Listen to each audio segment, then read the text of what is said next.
శ్రీ గురుభ్యో నమ శ్రీ మాత్రే నమ. ఈరోజు సైంటిఫిక్ వాస్తు రెమెడీలో భాగంగా తుని అనే పట్టణంలో ఒక సైంటిఫిక్ వాస్తు రెమెడీ చేయడం జరిగింది.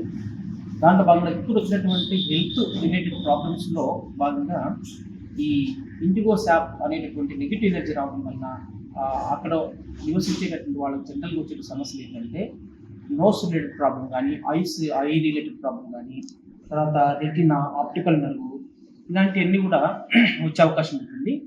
ఈ ప్రాబ్లమ్ కొంతమంది సైనస్ చేత చాలామంది బాధపడుతుంటారు, సైనస్ ప్రాబ్లం ఉందని చెప్పేసి. దాని సమస్య ఏంటంటే ఈ శాప్, ఈ నెగిటివ్ ఎనర్జీ ఉంటే ఖచ్చితంగా వాళ్ళకి సైనస్ ఉంటుంది, తగ్గదు. ఎంత మెడిసిన్ వాడినా అది జీవితాంతం అలా అనుభవిస్తూ వెళ్తుంటారు అన్నమాట. అలాంటి కేసెస్ చాలా ఉంటున్నాయి, చూస్తున్నాను. కాబట్టి దీన్ని ప్రాబ్లమ్ని మనం క్రియేట్ చేసుకుంటే మనము డాక్టర్ దగ్గరికి వెళ్ళాల్సిన అవసరం కూడా ఉండదండి, మెడిసిన్ అవసరం ఉండదు. కాబట్టి ఎప్పుడోసారి వాతావరణ పరిస్థితులు అనుకూలంగా లేకపోతే, గ్రహాలు అనుకూలంగా లేకపోతే వచ్చే సమస్య వేరైతే, కానీ ఎర్త్ నుంచి వచ్చేటటువంటి నెగిటివ్ ఎనర్జీ మాత్రం ఎవరు ఆపడం కష్టసాధ్యం అన్నమాట.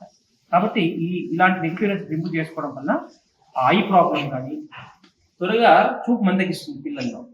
సాధారణంగా మొబైల్ చూస్తున్నారు, అది వేరే పద్ధతి. మొబైల్ చూడడం వల్ల కూడా చూపు మందగించడము, కంటికి సంబంధించిన ప్రాబ్లమ్స్ రావడం అది ఒకటైతే, ఈ నెగిటివ్ ఎనర్జీ వల్ల ఇంకా మొబైల్ చూడడం వల్ల కూడా ఇంకా రెండు తోడైనప్పుడు ఇంకా ఎక్కువ అధికంగా పిల్లలందరూ కూడా స్పెట్స్ పెట్టుకుంటున్నారు. కారణం ఏంటంటే ఇలాంటి సమస్యలు కూడా ఉండే అవకాశం ఉంటుంది. ఆ పాయింట్ ఎప్పుడైతే ఒకసారి ఐడెంటిఫై.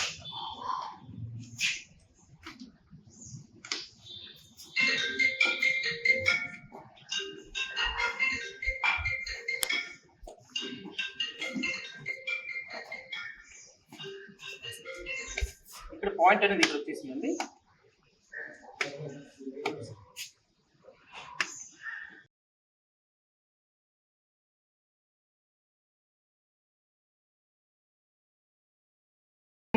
సమస్యలు ఇట్లా తెలియకుండానే అనేక రకాల సమస్యల చేత మనం ఎవరైతే బాధపడుతున్నామో, సైంటిఫిక్ వాస్తు రెమెడీస్ చేసుకోవడం వలన అనేకమైనటువంటి మనకు శుభ ఫలితాలు కలుగుతాయి.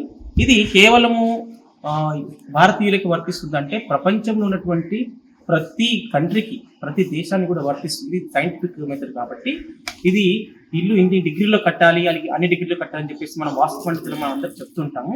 కానీ ఇక్కడ ఏంటంటే మనకి ఎనర్జీ ఫ్రీక్వెన్సీ, ఏ ఎనర్జీ అక్కడ లోపించింది, ఆ ఎనర్జీ వల్ల మనకి ఎలాంటి నష్టాలు జరుగుతున్నాయి అనేటువంటిది ఇది ముఖ్యమైనటువంటిది. అది అమెరికా కానీ, లేకపోతే ఆస్ట్రేలియా కానీ, ఇంకో దుబాయ్ కానీ, సింగపూర్ కానీ, ఇలాంటి కంట్రీ అయినప్పటికీ కూడా అన్ని కంట్రీలో ఉన్నటువంటి వాళ్ళు కూడా హెల్త్ ప్రాబ్లమ్స్ రాని వాళ్ళు ఎవరు లేరు, అందరికీ వస్తుంటాయి. అది ఆర్టికల్ ప్రాబ్లం ఉండొచ్చు, లేకపోతే ఎర్త్లో ఉండొచ్చు. భూమి అందరికీ ఒకటే కదా, ప్రపంచంలో ఉన్న భూమి అంతా అందరికీ ఒకటే. కాబట్టి ఏ భూమి లోపల ఏ నెగిటివ్ ఎనర్జీ ఉందో ఆ నెగిటివ్ ఎనర్జీ ఏ కంట్రీ వాళ్ళకైనా వర్తించే అవకాశం ఉంటుంది. కాబట్టి ఎవరైనా ఈ సమస్య చేత బాధపడుతున్న వాళ్ళు సంప్రదించవచ్చు. శుభం పోయాలి.